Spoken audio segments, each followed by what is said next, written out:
Olá, turma.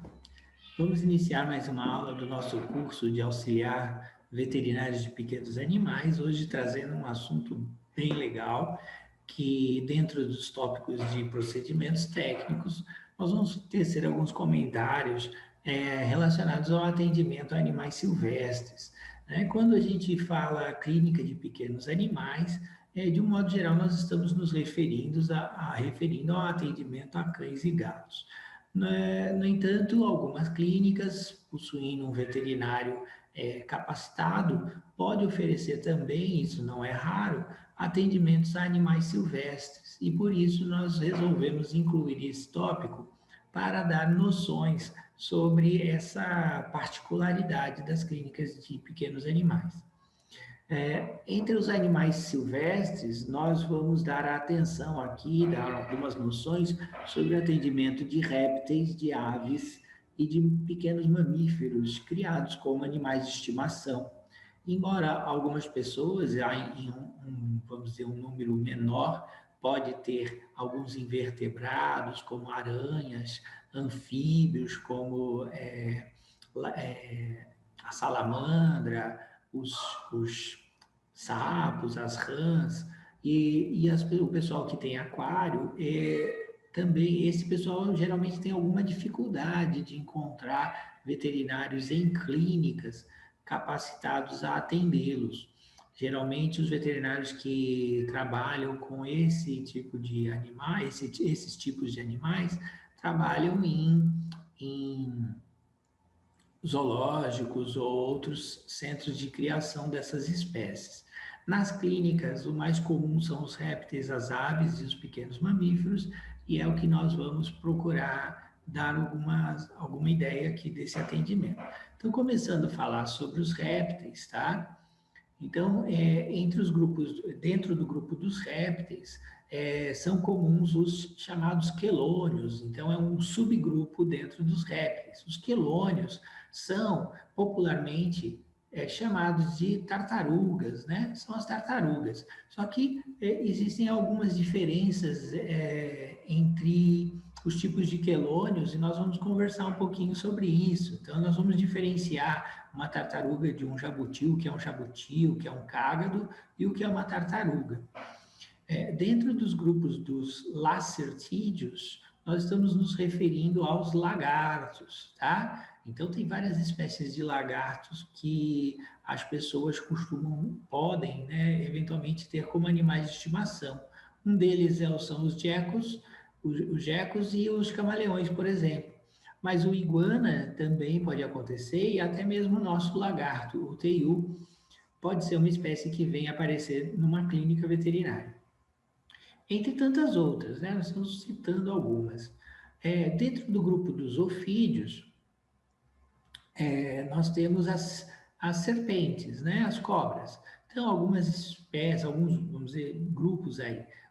As pitons são tipos de cobra comuns, as jiboias, as chamadas corn snake, king snake, nós vamos ver algumas fotos desses bichinhos. E dentro dos répteis a gente teria ainda os crocodilos, os jacarés, etc., que não aparecem em clínica veterinária, a gente não vai falar sobre eles.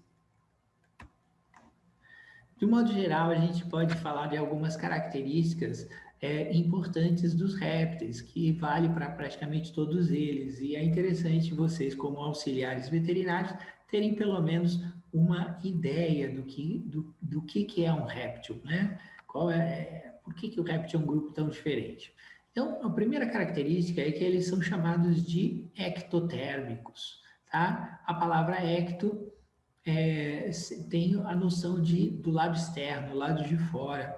Então, esses animaizinhos, eles têm poucos mecanismos internos de controle de temperatura, de tal modo que eles são muito influenciados pela temperatura do ambiente. Se está muito frio, a tendência do corpo deles é esfriar também. Se está muito calor, o corpo deles esquenta. E ao contrário dos mamíferos, que têm, vamos dizer, não que o mamífero não sofra num calor extremo ou num frio extremo, mas o mamífero tem alguns mecanismos mais eficientes de controle de temperatura que esses animais não têm. Então, eles dependem muito de uma variação de temperatura ideal, no sentido de manter a saúde deles.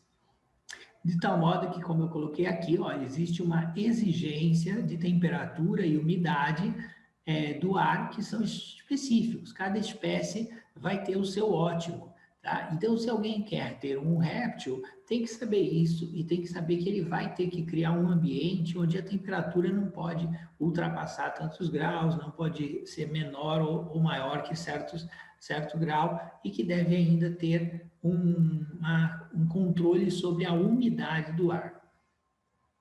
Outra coisa que a gente pode estar falando aqui, que vai servir para quase praticamente todos os animais silvestres, é a relação de luz entre o dia e a noite. A gente chama, então, essa relação de fotoperíodo, tá? A gente tem que pensar que na natureza não tem luz elétrica, então o dia tem um certo tempo, né? Uma certa duração em que haverá luz do dia e depois vira noite, fica tudo escuro. Então a gente isso a gente tem que pensar que esses animaizinhos estão numa evolução de milhares de anos nessa circunstância. E que quando a gente tira eles dessa situação e coloca dentro da casa da gente, acendendo luz durante a noite, fazendo movimentos, agitações, isso pode, dependendo da espécie, se tornar um problema. Tá? A luz do dia causa, através dos olhos, um estímulo que está relacionado com mecanismos internos de controle, de eliminação de hormônios e outras substâncias que envolvem aí questões de saúde importante. Também a luz do dia tem a radiação ultravioleta, importantíssima para a formação de vitamina D, tá? Especialmente nos animais que são herbívoros, tá? Eles comem ervas, comem mato e não tem uma fonte maior de vitamina D. Bom, quando nós falamos de questão de ciclo de luz, escuro, etc., é muito interessante entender uma coisa: existe um ciclo que é o chamado ciclo circadiano. Esse ciclo está relacionado com o ciclo de 24 horas do dia, né? O tempo que a Terra dá uma volta, né? Então, que o Sol aparece, depois a noite, depois o Sol. Então, esse ciclo de 24 horas, ele existe uma adaptação dessas espécies da natureza muito forte, muito estreita com esse ciclo. Do mesmo modo que uma pessoa vai fazer uma viagem para um outro país, onde existe uma diferença de fuso horário, né? Então tem 3, 4 horas de diferença, essa pessoa quando chega, ela pode sentir certos desconfortos orgânicos, porque ela não está adaptada àquele ciclo de horário daquele outro lugar. Isso acontece também com os animaizinhos, porque esse ciclo da vigília, né, que está acordado e está dormindo, envolve uma série de substâncias liberadas dentro do corpo que vão induzir ao sono, ao momento de acordar e aos diversos momentos e fases do dia, etc. Tá? E além disso, existe um ciclo muito importante para a natureza, que é chamado de ciclo sazonal. É o ciclo, vamos dizer, do que acontece durante o período de um ano.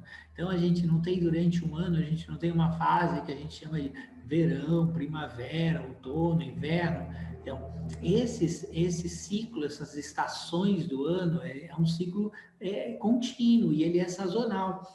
E assim, para as espécies da natureza, serem removidos dessa condição sazonal pode causar alterações orgânicas importantes. Então, é interessante ter essa noção, essa visão, para perceber que criar esses animaizinhos é diferente de criar um cão e um gato que já estão habituados há muitos anos e já estão meio que adaptados à nossa vida mais confusa, vamos dizer assim, de um modo mais simples. Outra coisa, conforme a espécie, ela pode ter hábitos que a gente deve conhecer e respeitar. Então, tem animaizinhos que são diurnos. Eles agem durante o dia, eles se alimentam, eles caçam, eles se movimentam durante o dia. E existem outros que são noturnos. Eles acordam e são ativos durante a noite. Há também os que são crepusculares, só são ativos no finzinho da tarde, no início da noite, depois já descansam. E aqueles vespertinos que vão no início da manhã. Enfim, o importante é que se a gente vai querer criar um animal da natureza, a gente deve pesquisar e saber qual é desse animalzinho, quais são os hábitos dele. E a gente deve respeitar, não adianta trazer eles para viver o nosso ciclo, a nossa maneira, o nosso jeito. Isso vai implicar em problemas que vão refletir na saúde e podem, às vezes, ser tão graves a ponto de levar um animalzinho desses ao óbito. Então, vamos lá. Temos que conhecer também os hábitos alimentares, é óbvio, daquela espécie, da espécie que nós estamos querendo cuidar. Então, se um animalzinho é carnívoro, ele tem que receber carne. Só que o carnívoro na natureza come o quê? Come um animal vivo não, um animal inteiro, né? Ele vai caçar, vai matar e vai comer um animal inteiro. E raramente a gente vai conseguir, ou melhor dizendo, se a gente não verificar a forma de suprir essa necessidade nutricional, a gente não vai eventualmente conseguir dar a mesma alimentação, mesmo os bichinhos que ele caça na natureza. Então, é preciso ter o conhecimento, buscar as informações para ver exatamente como alimentar esse animalzinho carnívoro, de modo a ele receber todos os nutrientes que ele teria caçando lá na natureza, os bichinhos que ele caça. Tá? Existem animais chamados onívoros, comem tanto carne quanto vegetais. E aqueles que só comem insetos, os insetívoros, etc., os herbívoros só comem ervas. Então, o que é importante aqui é entender que, para que a gente pense em ter um animal exótico, né, um animal que não é um animal doméstico tradicional, e a gente quiser respeitar e ter esse animal de uma forma saudável, haverá necessidade de buscar essas informações e não adianta imaginar que você vai ter um animal bonitinho que você vai cuidar como se fosse uma criança. Não funciona. Com relação à reprodução, os répteis têm várias particularidades e algumas nós vamos conversar aqui. Os animais vivíparos são aqueles que o filhote já nasce um bichinho pequenininho, mas tem os ovíparos, que botam ovos e depois o animalzinho nasce do ovo. E os chamados ovovivíparas, né? Que tem o ovo, mas dentro do corpo. O ovo fica dentro do corpo e depois, quando o ovo eclode, aí que o animalzinho sai para o ambiente. E muitas espécies de répteis têm uma relação de temperatura e ambiente, né? A temperatura do ambiente é estreitamente relacionada com o sexo do bichinho. Então, muitas espécies de répteis, se os ovinhos estão chocados dentro de uma faixa de temperatura, todos os filhotinhos daqueles ovinhos lá vão ser fêmeas ou vão ser machos, dependendo da faixa de temperatura. Essa é apenas uma curiosidade, mas para, evidentemente, um criador de répteis, isso pode ser uma informação fundamental. E muitas espécies, os répteis, eles têm uma característica clara quando a gente vê um réptil, né? Ele parece ter uma armadura, a maioria deles tem escamas, tem uma armadura, e essa armadura não é algo que vai simplesmente crescendo em algumas espécies, principalmente nos lagartos e nas serpentes. é como se fosse uma roupa que tem que ser trocada de tempos em tempos. Então, toda aquela pele, aquela escama, ela é abandonada para que outra venha nascendo. Quer dizer, na verdade, vai nascendo uma por baixo dela e chega uma hora que a serpente ou lagarto se desveste da antiga para poder crescer. E esse período de troca dessas escamas, né, que são queratinas da pele, ele tem um nome chamado equidise. Então, equidise é esse momento em que a serpente se desveste daquelas escamas antigas dela para poder crescer e ter uma nova roupa, uma nova armadura. Muito bem. Então, vamos entender um pouquinho mais alguns desses conceitos que nós conversamos. Olha, nós podemos imaginar uma espécie de lagarto, de jabuti, de serpente, em que ele tenha uma temperatura preferida, temperatura que a espécie se sente mais confortável. Então, vamos imaginar que essa temperatura aqui nessa espécie aqui, uma espécie de uma região muito quente, um lagarto de uma região quente, esteja aqui, né? Isso é hipotético para que a gente entenda. Está entre 30 e 40 graus. Essa é a temperatura ideal para ele.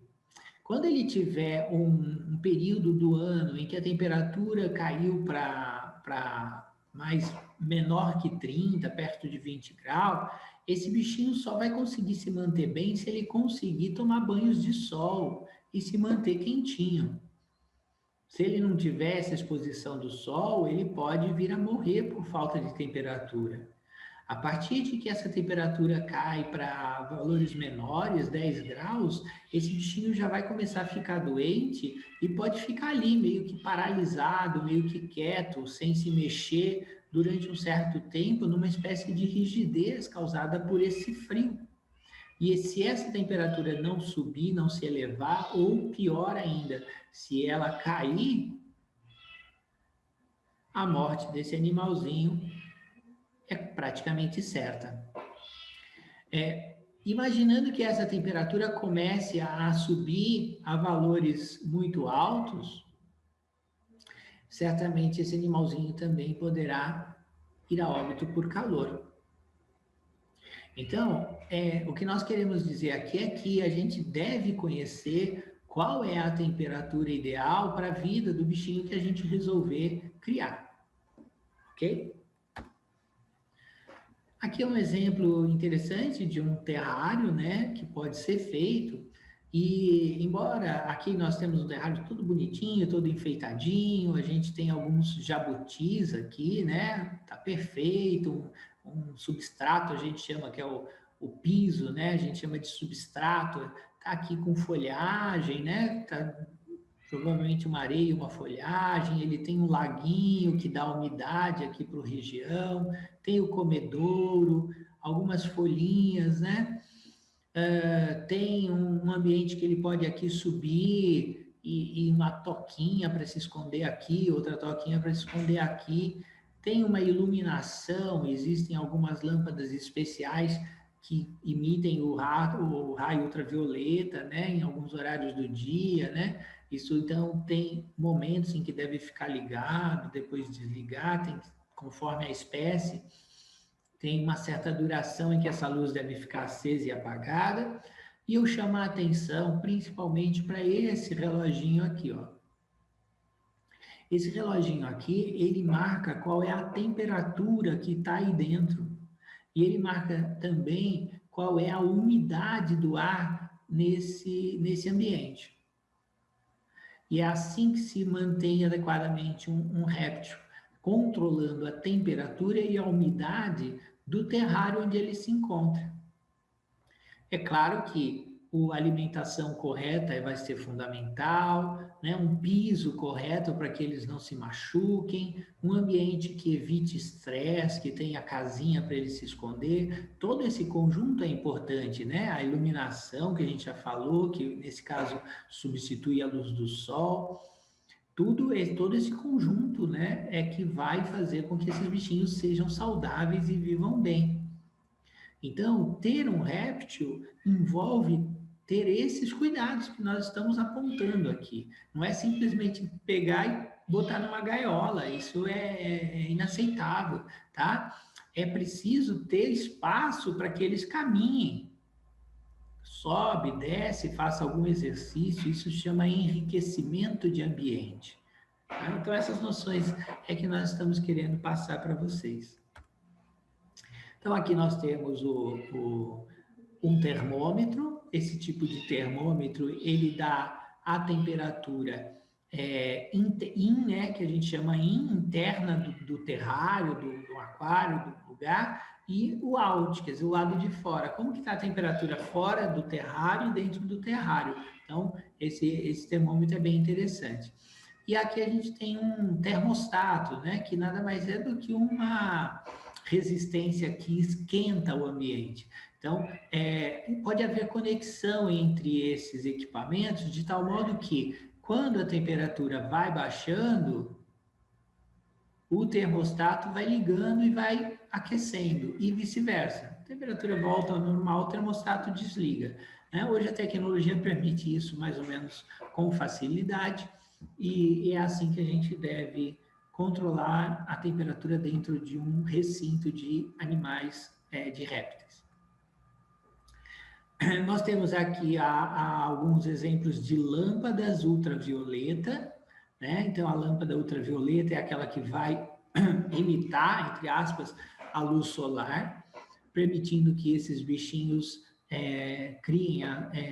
recebam essa luz para o ciclo da chamada vitamina D possa acontecer adequadamente. E um outro tipo de reloginho, igual aquele que está dando aqui, ó, a temperatura em graus centígrados e aqui a umidade do ar. Alguns artefatos que podem ser colocados dentro do recinto para ter esse melhor controle. Então, existem pedras próprias que se compram em casas especializadas, são pedras que podem ser aquecidas, elas são conectadas por eletricidade e elas ficam morninhas, quentinhas, gostosas, para os bichinhos tomarem lá o seu banho de calor, né? Ficar em cima dela, quentinho, aquecidinho. E aqui uma ideia uma ideia encontrada dentro da internet para fazer uma pedra desse tipo, em que se usa uma argamassa e coloca-se o termostato no meio dela, de modo que você possa ligar esse termostato e manter essa pedrinha quentinha. É muito importante tomar cuidado, porque até uma certa temperatura, né, 30 graus, 35 graus, uma temperatura que não vai queimar, mas subiu acima de 40 graus, o animalzinho pode queimar as patinhas, a barriga, se ficar em cima de uma pedra dessa. Então, se fizer alguma coisa semelhante a isso, tem que estar atento se a temperatura dessa pedra não vai subindo de tal modo a causar riscos de queimadura.